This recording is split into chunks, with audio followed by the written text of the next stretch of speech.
Shalom Bapak Ibu dan saudara-saudaraku semua. Beberapa hari ini saya selalu diingatkan oleh Tuhan tentang pengalaman atau kejadian yang saya alami, tentunya bersama Tuhan. Dan ini rupanya membuat saya gelisah untuk tidak menceritakan atau berbagi apa yang saya alami kepada saudara-saudaraku semua. Kita semua tentunya tahu dan paham bahwa hari-hari ini kita masih hidup dalam sebuah pandemi yang dimulai dari beberapa bulan yang lalu, dan kita tidak tahu kapan pandemi ini akan berakhir. Dan kita juga semua tentunya paham dan tahu itu membuat kehidupan kita yang dulunya hidup normal sekarang serba dibatasi. Yang bisa bekerja, bisa sekolah, tiba-tiba dibatasi.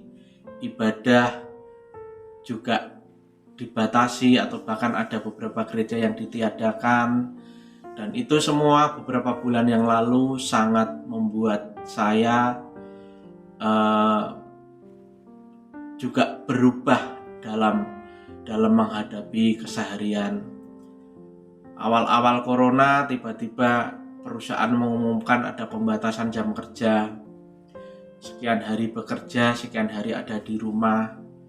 Istri yang seorang guru juga tiba-tiba ada di rumah karena kita tahu semua bahwa sekolah ditiadakan dan dilaksanakan dari rumah.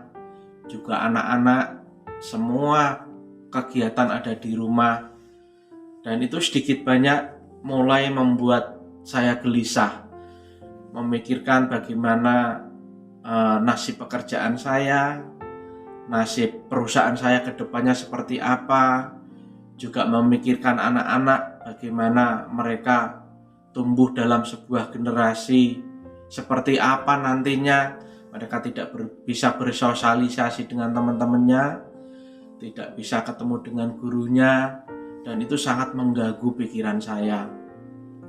Saya juga nggak tahu, Bapak Ibu juga nggak tahu ekonominya bergerak ke arah mana. Itu juga sangat mengganggu dalam saya memutuskan sesuatu, memikirkan sesuatu, membuat planning ke depannya. Itu semua tiba-tiba menjadi buyar dan saya tidak tahu apa yang terjadi ke depannya. Ditambah lagi ada telepon dari sebuah bank bahwa salah satu aset yang sangat vital yang digunakan untuk mobilitas anak dan istri tiba-tiba juga ditarik oleh bank, dan itu membuat saya sangat down sekali waktu itu. Apalagi pemerintah mengumumkan kan awal-awal Januari rencananya kan sekolah mau masuk lagi. Saya sangat terpikirkan bagaimana mereka nanti sekolah, bagaimana mereka nanti bekerja, mereka menggunakan apa, naik apa, dan itu sangat membuat saya gelisah. Sehingga keseharian saya pun, saya menghadapi hari-hari sangat berubah drastis. Pola pikir saya juga berubah, bahkan pola makan juga berubah. Dan akhirnya beberapa bulan yang lalu Tuhan izinkan saya sakit. Tapi sekali lagi karena pikiran juga mulai berubah, saya tidak begitu saya rasakan apa yang menjadi kelemahan dalam tubuh saya. Hingga suatu hari, waktu itu tepatnya jam 2 pagi, perut saya mulai sakit. Semakin saya tahan semakin tidak kuat. Akhirnya saya bangun dari tidur dan saya masuk ke kamar kecil dengan maksud mau buang air. Dan ternyata semakin sakit dan sehingga saya akhirnya buang air besar, buang air besar. Dan waktu itu yang keluar bukan kotoran, tapi yang keluar darah segar yang kira-kira antara 5-10 menit saya tidak berhenti mengeluarkan darah di kamar kecil, di toilet.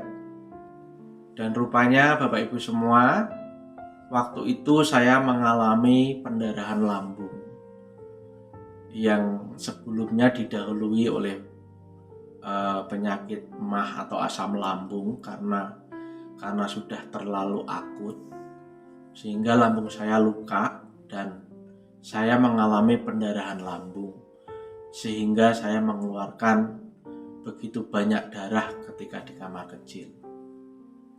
Dan ketika saya melihat tangan saya mulai putih, saya mulai takut dan khawatir. Saya berpikiran ini pasti saya dehidrasi, kekurangan cairan.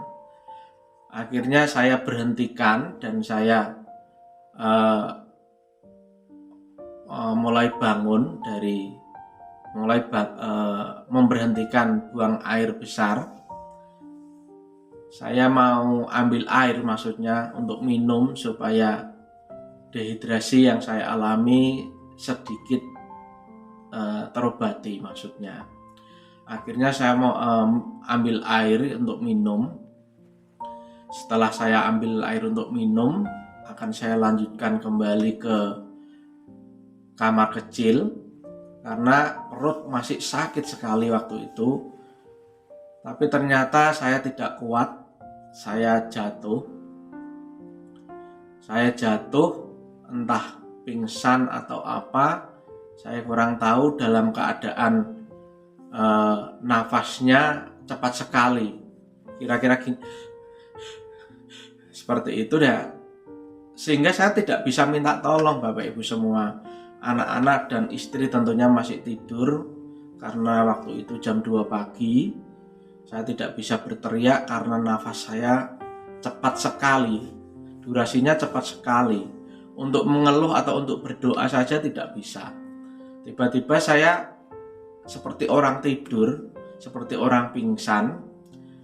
Beberapa saat kemudian saya bangun. Sayup-sayup sih saya mendengar suara anak saya memanggil saya. Tapi tiba-tiba suara itu hilang, saya tidak bisa mendengar lagi. Dan saya bangun. Anehnya ketika saya bangun, saya kok melihat tubuh saya. Ketika saya bangun, saya bisa melihat kondisi tubuh saya tergeletak di depan toilet. Tapi saya waktu itu tidak punya pikiran apa-apa, ya seperti berjalan begitu saja. Tiba-tiba seperti di sebuah film gitu, saya ada di sebuah tempat yang tadinya di rumah bisa melihat saya sedang tidur atau sedang pingsan. Tiba-tiba ada di suatu tempat, di sebuah perbatasan gitu ya Bapak Ibu semua. Di tempat saya berdiri, tempatnya agak sedikit gersang, sementara di sisi lain di depan saya kira-kira 300 atau 400 meter, kondisinya hijau, indah banget. Dan sayup-sayup saya lihat sebuah sosok berpakaian putih. Semakin lama semakin jelas, semakin lama semakin jelas. Dengan sinar kemuliaannya yang begitu terang, saya bisa melihat tubuhnya dengan jelas, jubahnya dengan jelas. Tapi saya tidak bisa melihat wajah atau mukanya dengan jelas, karena tertutup dengan sinar kemuliaan yang begitu terang dan begitu indah. Tapi waktu itu saya bisa menangkap bahwa sosok ini sedang tersenyum dengan saya, Bapak Ibu. Hanya sebuah senyuman, tidak ada kalimat atau tidak berkata apa-apa. Tapi dalam hati saya waktu itu ingin mendekat tapi tidak bisa. Beliau juga, sosok ini juga tidak mendekat, hanya diam saja. Tapi rasanya, dorongan hati rasanya ingin sekali mendekat tapi tidak bisa. Dan waktu itu saya bisa menangkap bahwa sosok ini adalah Tuhan Yesus. saya bisa menangkap bahwa ini adalah Sang Juru Selamat. Saya tidak punya pikiran apapun waktu itu selain damai sejahtera, sukacita. Bahkan saya tidak memikirkan lagi hal-hal yang di belakang, tidak memikirkan kehidupan saya, atau bahkan anak istri saya, semua sudah lupa. Yang ada waktu itu hanya fokus dan saya memikirkan sebuah sosok, seorang sosok atau Tuhan Yesus yang ada di depan saya. Tapi rupanya Tuhan Yesus mengatakan sesuatu bahwa saya harus kembali. Maksudnya kembali, saya harus pulang ke rumah. Tidak bisa maju ke depan atau tidak bisa mengikuti Tuhan Yesus. Singkat cerita, tiba-tiba saya sadar, saya bangun dari pingsan dan saya merangkak masuk kamar. Waktu itu baru saya bisa minta tolong sama istri, dan selanjutnya ketika saya sadar, begitu sadar, sudah kanan kiri istri dan anak-anak saya. Dan puji Tuhan, waktu itu kesan yang saya dapat bahwa bagi saya pribadi ini bukan sekedar mukjizat atau bukan sekedar tentang kematian yang dibangkitkan atau apa. Saya tidak tahu apa yang menjadi atau yang Bapak Ibu tangkap dari apa yang saya ceritakan. Tapi pesan khusus dari Tuhan yang saya terima bahwa sebenarnya Tuhan hanya ingin katakan bahwa Tuhan itu ada. Ada itu bukan karena cerita saya atau cerita hamba Tuhan atau kesaksian orang lain yang hanya merupakan sebuah cerita. Ada itu benar-benar nyata, real, dan ada fisiknya. Dan saya berharap apa yang saya ceritakan ini Bapak Ibu juga bisa mengalami tentang keberadaan Tuhan dalam hidup Bapak Ibu semua. Dan atau jangan-jangan ketika Bapak Ibu sedang menyaksikan video ini, Tuhan Yesus ada di samping kanan atau ada bersama-sama di tengah-tengah keluarga Bapak Ibu semua. Dan ini yang saya alami. Tentunya kita semua bisa mengalami hal yang sama, punya Tuhan yang sama, punya juru selamat yang sama, yang bisa menjadi penolong kita semua di masa-masa yang seperti ini. Dan ini yang saya alami Bapak Ibu semua. Semoga Tuhan memberkati. Amin.